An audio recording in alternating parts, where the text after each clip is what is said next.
What's that story? So my husband, Look Jamie. at you blushing. That's good. That's good. He does that to me. There you go.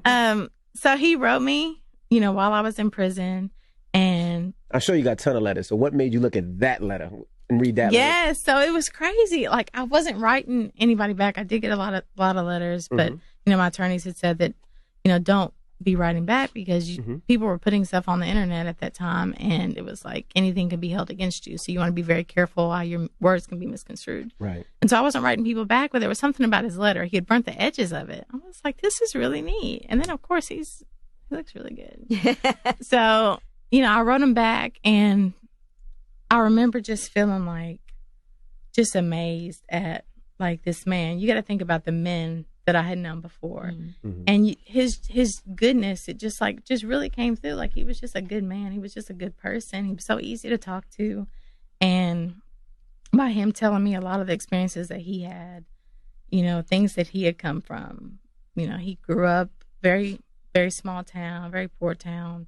A lot of crime, and he rose above that. He started his own record label, independent artist, became successful by the time he was 24, coming from nothing. And whenever he was talking about all these accomplishments, he cast it back on God. Okay. Wow. He said it was because, I know that I can do all things through Christ who strengthens me. And there was something about when he said that to me, it was like, wow. What's his name? His name is Jamie. Jamie. Long. King, get on the mic. I want to ask you a question, King. If you don't mind. Put him on that mic. Put him on over there. Let him sit next to his wife. You're staying over there next to your wife, brother. I want to ask you a question, King. You want to get it? What made you want to write her? What moved you to write her? Well, honestly, I was minding my business. We had a little studio, and I had writer's block that day. Me and my cousin Prince, and I was just like, man, I'm gonna go in the other room and I'm gonna kind of get myself together, get my thoughts together.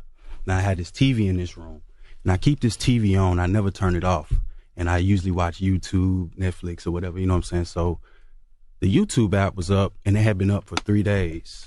And I'm usually watching sports and stuff like that on YouTube. But for some reason, for 3 days, her face was on the recommendations. And I just clicked it. I seen it was an hour-long documentary. Never heard of it before. And I was just like, you know what? I'm not watching this. My attention span out. He watches nothing for more than 2 minutes. I can't watch TV that long, So I ended up watching it an hour later. And I was just like, wow. As I'm walking out the room, I felt God tell me, stop and write her. Wow. And stop and write. I'm like, and say what? Now, you know anything about me, I take advice from my mother. I don't write. I don't talk to strangers. So, I wasn't finna do that. I mean, I'm just a real low key dude, man. So I said, all right, I'm a writer. I didn't know what to say. And I prayed about it. And what I wrote in the letter, I told her, basically, I said, God told me to tell you that you're getting out of prison. And tell me about what you wrote at the bottom. I put the hashtag Free Centoria Brown 2017 before there was in a hashtag. January. That hashtag didn't happen until November. Wow. Yeah. I sent it. I wasn't looking for a reply back. It was what it was. And we started writing. I want to say we were writing for 4 months, and then I went to go visit her. When I walked in to see her, I knew right then she was my wife. Wow. I didn't say nothing, but I knew. And I was just like, I was really struggling as we were visiting, because I was like, okay, God, if she's my wife, why is she sitting in this prison? And what gets mixed and screwed a lot on the internet is that people think that we met, right when she got out. Right. Dude, we almost 3 years in with this thing. Yeah. I bought my wife's wedding ring 2 years ago. When she was still in prison. And we didn't know if she was getting out. I met him when all my appeals were denied. Like, my last appeal, the habeas appeal, like, it had been denied, and they told me I couldn't appeal it because in federal court you actually have to get permission to appeal. And they had denied that. And so my appeals were done, and there was clemency, but less than 1% of applications for clemency in the state of Tennessee actually even get looked at by the parole board for consideration. And then they don't pass most of the ones that they look at. They just shut it down. And so I felt like my chances were slim to none at that time. And, he just kept encouraging me. And I remember one time I just lost it. I just broke down on the phone. We would spend like hours on the phone. Like, he spent so much money on global telling. 12,000 to be exact. What made you trust him? You know, he had just, like, there's just something about him. Number one, I had got rid of my trust issues, like with men. I had to decide a long time ago I wasn't going to continue to allow Cut to run my life from the grave. Like, it just wasn't happening. Just because he was, you know, who he was, and just because certain men had done me the way they had. That's and forget that. What made me trust you? So I'm out. I'm free. I'm living life. You feel me? He's like straight up. Like, I'm good. But that's how I know it was God. You feel me? You feel me? She was locked up. You could have been out here connected with any woman. Well, that's the thing, bro. Like, I was married before. Yeah. And I married the wrong woman. Yeah. I had the right intentions, but I married the wrong woman. And I said, man, I wasn't doing that no more, man. You know what I'm saying? Like, look, I'm young.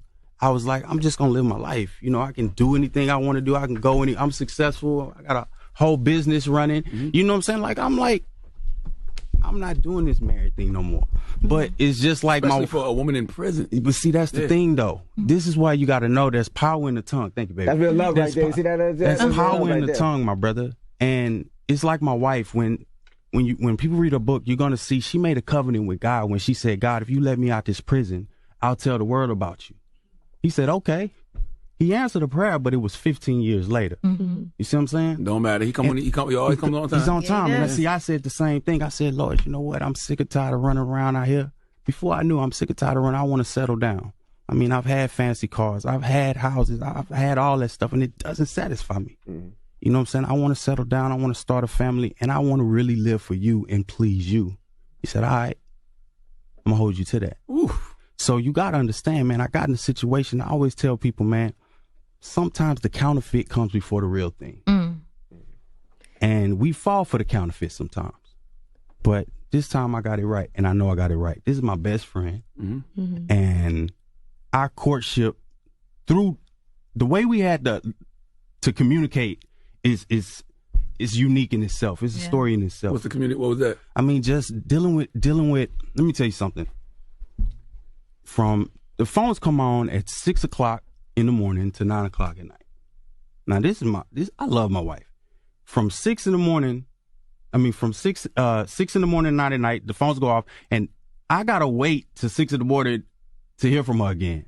I don't know what's going on in that prison. Wow. I don't know how they treating her in that prison. Wow. Because when I would go visit her, I know how they treated me.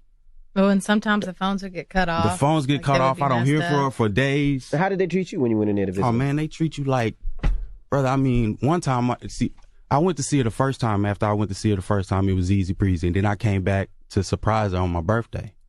And when I got there, I was met by probably like 20 cops, something like that. And I was like, okay, this is unusual. They were doing a shakedown. I knew nothing about them. You know what I'm saying? I'm like, okay, this is unusual. Next thing I know, I mean, they got me in a cage, running a dog around me. They say, we found weed in your car. I'm like, no, you didn't. Because I don't smoke. I don't drink. I don't get down like that. And they were like, well, you ain't going to be able to see her again. And I'm like, well, what's up with that? And they said, well, maybe we'll let you come back in a year. So I seen her one time, came back to see her the second time. I wouldn't see my wife again for almost 2 years. And they suspended him because his cousin had drove him up there. His cousin had a bottle, was it Crown? An unopened bottle of Crown in the glove compartment in his cousin's car. Now that's not even like routine. Yeah, if it's unopened, what's the problem? Right, and it's not like he's trying to bring it in the prison. It's a bottle. But honestly, I felt like it all made sense because, like I say, you asked the question, how did she learn to trust me? Well, that was the test right there. I thought he was. Is he going to disappear? No, I stayed 10 toes down. You couldn't see her for a year, and you still stayed. I couldn't see her for 2 years, brother. You know what's so powerful about this story, man? When you say you got to trust in God and you pray for something, and He showed it to you, and you like, it may not be the way you thought you was gonna get it. You're like, I prayed for a woman, but this woman's in prison, but you know this your wife, but you got to trust in God anyway. Man, I look at it like He just hid her away from me so I can get myself together. You feel me? And he put her, man, like I say, brother, it's my best friend.